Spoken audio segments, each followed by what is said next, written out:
Here we go again. Yep, need to continue on this call and of Sex with Emily's podcast. To me, it is mind blowing that you can be someone that has taken the time to go through some form of education to be able to interact with clients, and yet the the dearth of information, as well as the low level quality of advice that is typically out there. I can't emphasize enough to you all, just even if you don't finish watching the rest of this video, go to Embodied Love University and check out the free education that is there, because we are here to change the way the world makes love and make intimacy simple. Check out our podcast, the Embodied Love Lounge. Find it on Spotify. Join the members. Learn not just the what and the why, but the how. Get an actual audio where we live out what we're talking about, so you know it's not just talk. But I don't frankly know why you would leave this YouTube video and this channel, because what you're going to get here is going to be way beyond what you're going to find if you go for a second, third, fourth, fifth, sixth opinion. Because I know the education that sex therapists give and that they receive. I think that Emily actually really has a good heart in this. So again, I said it before, not saying it again, I'm not being a jerk here. This isn't about her. It's about the education system that she's received and is passing on, that I'm truly critiquing, and the multi-billion-dollar sexual wellness industry that is showing no signs of slowing down, but only accelerating. So caller calls in, says that they are dealing with lack of, seems mental arousal, feeling a little, she describes it as being a bit bored maybe, and getting a little bit bored in the relationship, wanting to experiment with new things, and then later reveals that there is some vaginal dryness. Now, I've taken notes. I want to be responsible and actually provide accurate information. So let me just kind of give a quick summary of what we have going on here. Now, starts off, she lost her virginity to an older guy. Already find that term a bit weird. Like, why are we losing virginity? Like, why not give it away or gift it, or, anyways, this concept of losing one's virginity is already like, what do you mean lost? Like, was it like taken, or you don't know where it's at and you can find it again and then it's back? Anyways. Now, there is also not feeling much connection, getting awkward during sex, not feeling confident, has been suffering from yeast infections, has tried talking to the partner about this around sex, has even tried around feeling a little bored, bringing in some silk strings. Like, this is a person that's very motivated. Now, the partner has some resistance and seems to be a hard no on having conversations that are outside of the bedroom. They say that should happen during the bedroom. And also not that interested in what is kind of classically thought of as kink. Now, I mean, everyone has a kink, because it's not really what you're doing. It's more, what does that mean to you when you're doing it? Is it outside of your norm? Like, is that maybe something that excites you, or something that you want to explore? Those are more interesting definition of kink. But it says that they really want to focus on actual physical connection, which, by the way, if a guy tells you that, that is code word for manual, oral, penetrative sex. Now,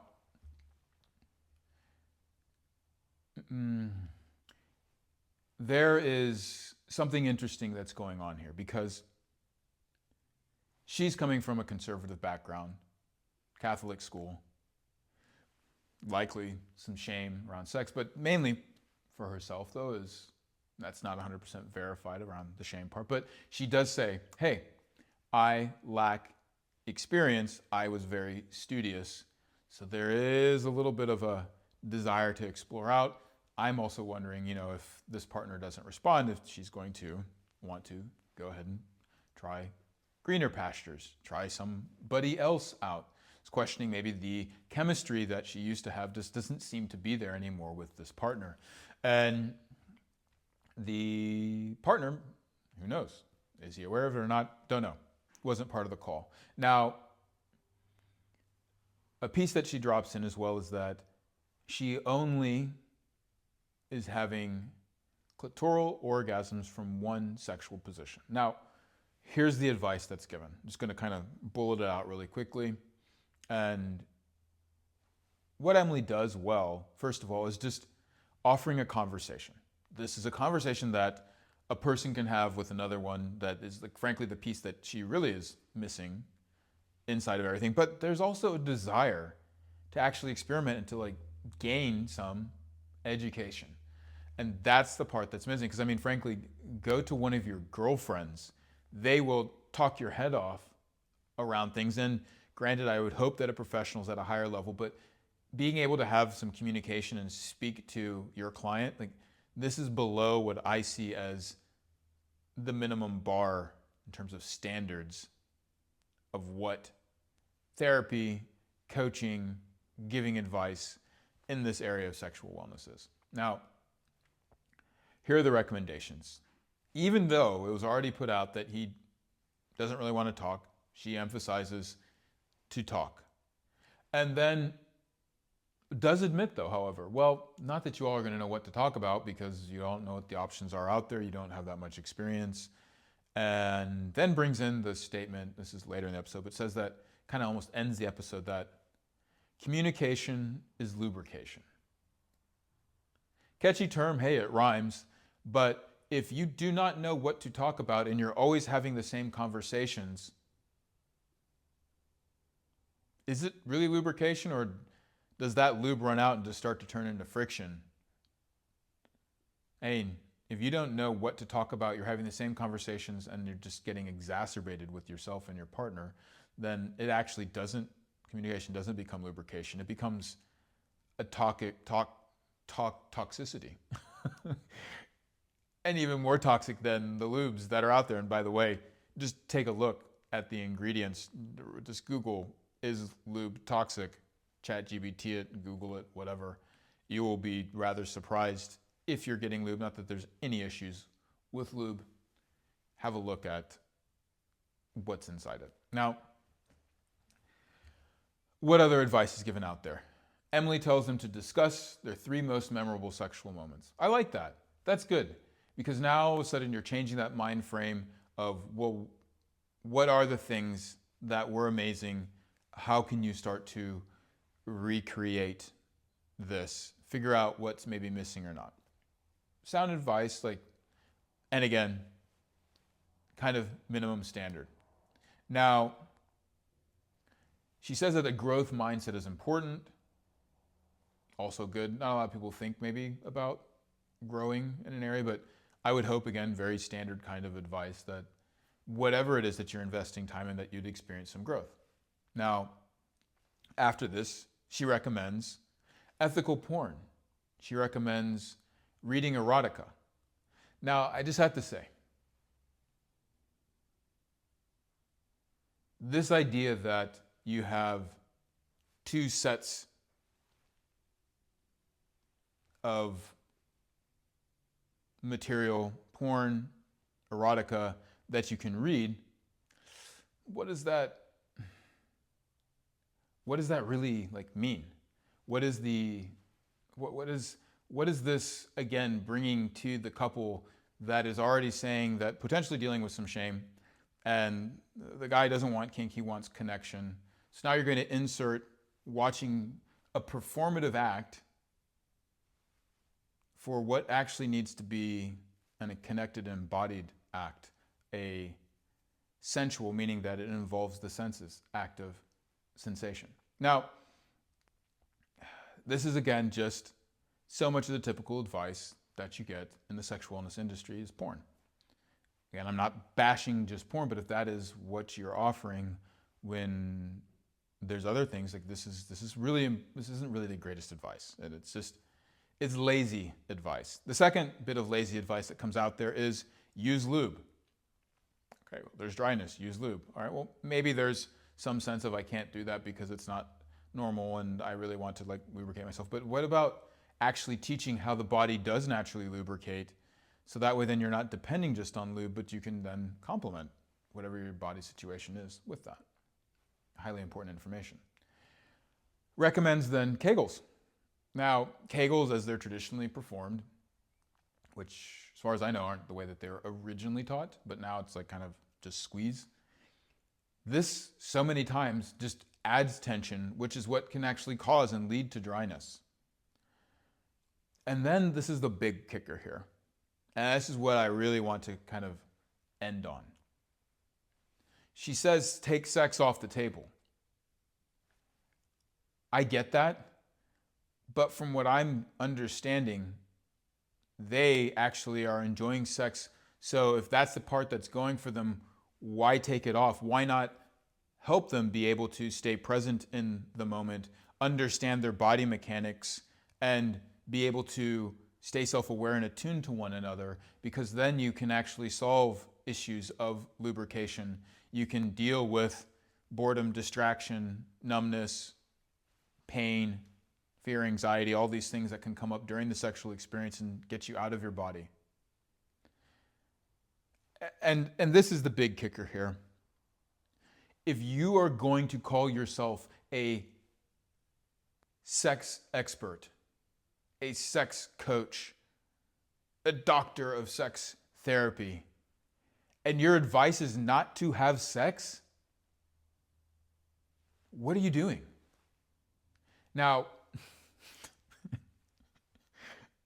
after this, and I can't believe it, like Emily goes on to say, hey, you know what?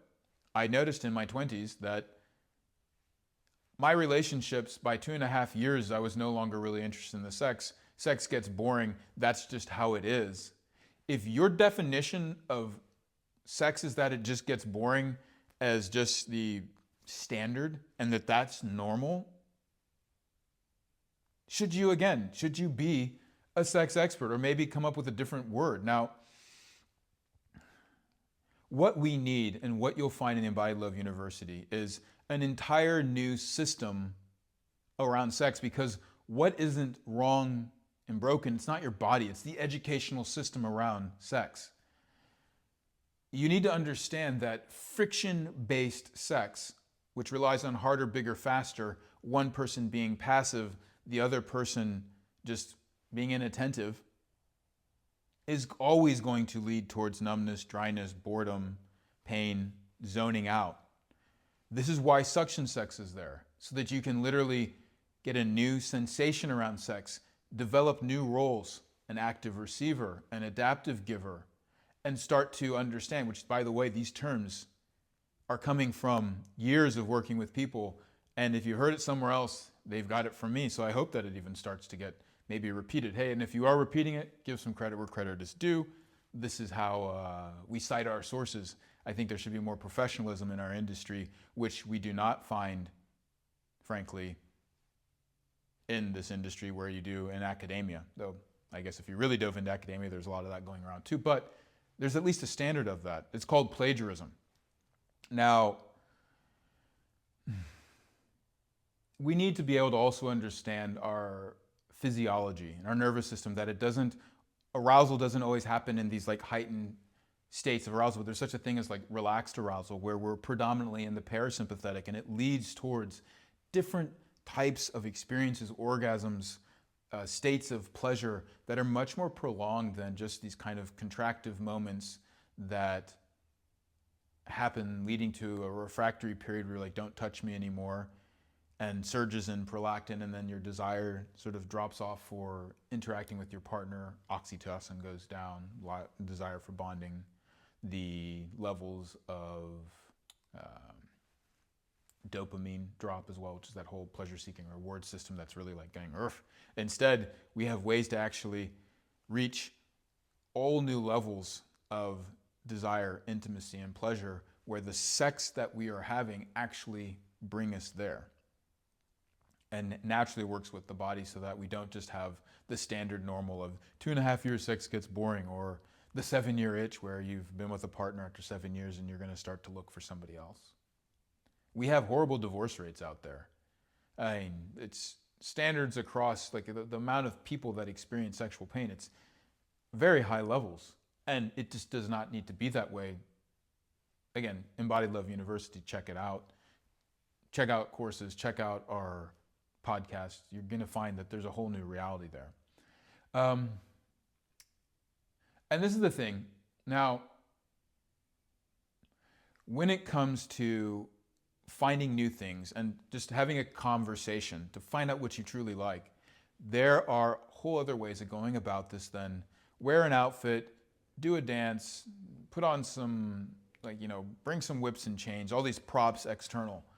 You can actually, by learning to re-educate your own nervous system, your own way of sensitizing your body, you'll find that as opposed to needing to go for external source information all the time, a great sex education puts you in touch with your own erotic IQ. So that way then your sensations, your feelings, your pleasure, not just pain avoidance, but your pleasure-seeking abilities, guide you to discoveries, bring you into deeper states of curiosity, helps you to understand your erotic mind's landscape. In fact, again, Body Love University, there is an amazing piece there that you can find on erotic mind mapping that is going to give you a very quick way to figure out what are your mental arousal cues. So you can start to play with it with yourself, with your partner, and do it as a way that actually invites them in and is fun and connected. Now, I just have to say, again, my biggest concern with this portion of the episode is you have a sexual wellness expert who says sex just gets boring after 2.5 years. And if that's the case, maybe consider a new title.